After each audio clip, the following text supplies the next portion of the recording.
നമ്മൾ ഒന്ന് രണ്ട് അമലുകൾ പറഞ്ഞു സിഹറും കണ്ണീറും ഏൽക്കാതിരിക്കാൻ വേണ്ടി. ഇന്ന് പറയാൻ പോകുന്നത് രാവിലെ സുബഹി നിസ്കാരത്തിൻ്റെ ശേഷം സൂറത്തുൽ ബഖറയിലെ ആദ്യത്തെ 5 ആയത്തുകൾ അലിഫ് ലാം മീം ദാലിക്കൽ കിതാബു ലാ റൈബ ഫീഹി ഹുദൽ ലിൽ മുത്തഖീൻ എന്ന് തുടങ്ങുന്ന ഉലായിക അലാ ഹുദം മിർ റബ്ബിഹിം വ ഉലായിക ഹുമുൽ മുഫ്ലിഹൂൻ അത്രയും ഓതുക. അതിനുശേഷം സൂറത്തുൽ ബഖറയിലെ തന്നെ ആയത്തുൽ കുർസി ഒരു പ്രാവശ്യം ഓതുക. അല്ലാഹു ലാ ഇലാഹ ഇല്ലാ ഹുവൽ ഹയ്യുൽ ഖയ്യൂം എന്ന് ഓതുക. ആ ആയത്തുൽ കുർസി ഓതിയതിനു ശേഷം സൂറത്തുൽ ബഖറയിലെ തന്നെ അവസാനത്തെ 3 ആയത്ത് ലില്ലാഹി മാഫി സമാവാതി വ മാഫിൽ അർദ് എന്ന് തുടങ്ങി പിന്നെ അതിൻ്റെ കൂടെ ആമന റസൂലു അങ്ങനെ അതും ഓതുക. ഇത്രയും ഓതിയതിനു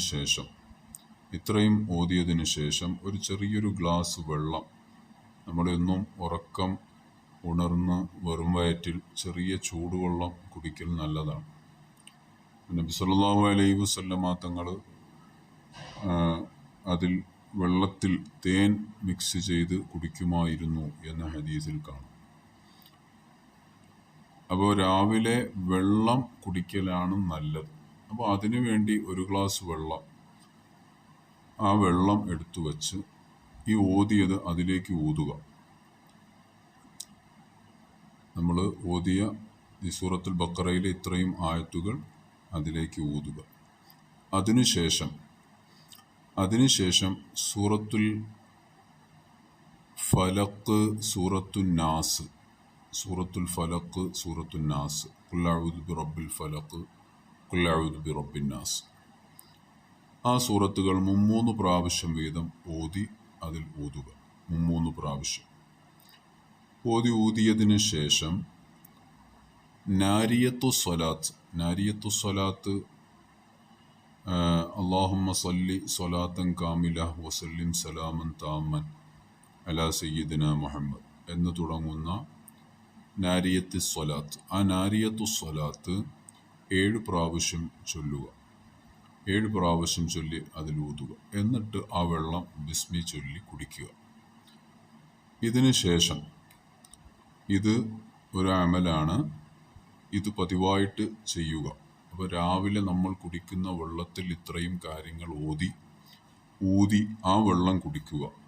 സിഹറിനെ തൊട്ടും കണ്ണേറിനെ തൊട്ടും ഒക്കെ കാവലായിരിക്കും. ഇടയ്ക്കിടെ കണ്ണേറ് ബാധിക്കുന്നവരാണ് എങ്കിൽ ഇത് നിർബന്ധമായിട്ടും ഇതും അതുപോലെ മുമ്പ് പറഞ്ഞ കാര്യങ്ങളും ഒക്കെ ചെയ്യാൻ ശ്രദ്ധിക്കുക. വലിയ കാവലായിരിക്കും ഇൻഷാ അല്ലാഹ്. പിന്നെ മറ്റൊരു കാര്യം പറയാനുള്ളത്,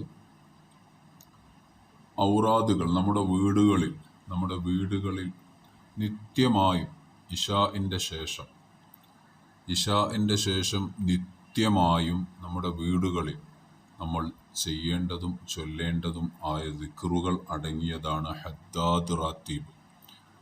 ഇമാം അബ്ദുല്ലാഹിൽ ഹദ്ദാദ് റളിയല്ലാഹു അൻഹു രചിച്ച ഹദ്ദാദ് റാത്തീബ്, അതിലുള്ള അദ്കാറുകൾ നബി സല്ലല്ലാഹു അലൈഹി വസല്ലമ തങ്ങൾ ചൊല്ലാൻ കൽപ്പിച്ചതും മഹാരഥന്മാർ പഠിപ്പിച്ചതുമായ അദ്കാറുകളും അതിൻ്റെ ഒരു കോർവയുമാണ് ഹദ്ദാദ് റാത്തീബ്.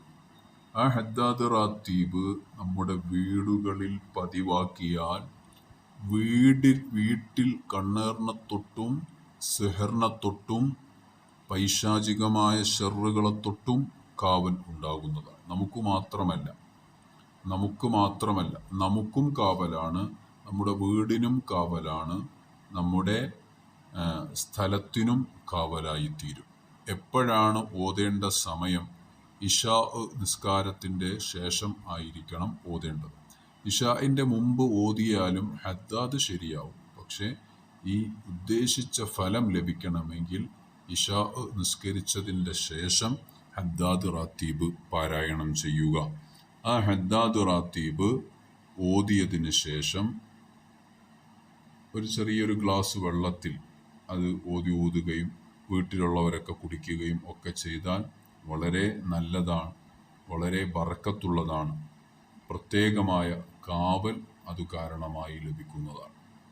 അപ്പോൾ അതെല്ലാവരും പതിവാക്കുക. എല്ലാവരും ഹദ്ദാദ് റാത്തീബ് വീടുകളിൽ പതിവാക്കുന്നത് വീട് സംരക്ഷണത്തിനും വീട്ടിലുള്ളവരുടെ സംരക്ഷണത്തിനും ഏറ്റവും ഉത്തമമാണ്. വ്യക്തികൾക്ക് നേരത്തെ പറഞ്ഞ ആ കാര്യങ്ങൾ കൂടെ ചെയ്യുക. ഇൻഷാ അല്ലാഹ് ഇനി ഒരു ചെറിയ ഒരു അമലൂടെ പറയാനുണ്ട്. അത് ഇൻഷാ അല്ലാഹ് അടുത്ത ക്ലാസ്സിൽ അടുത്ത വോയിസിൽ ഇൻഷാ അല്ലാഹ് ഇട്ട് തരാം. അതോടുകൂടെ നമ്മൾ സെഹർ ബാധിക്കാതിരിക്കാൻ എന്നുള്ള ആ ഒരു ക്ലാസ് നമുക്ക് ക്ലോസ് ചെയ്തിട്ട് അടുത്ത വിഷയത്തിലേക്ക് കടക്കാം ഇൻഷാ അല്ലാഹ്.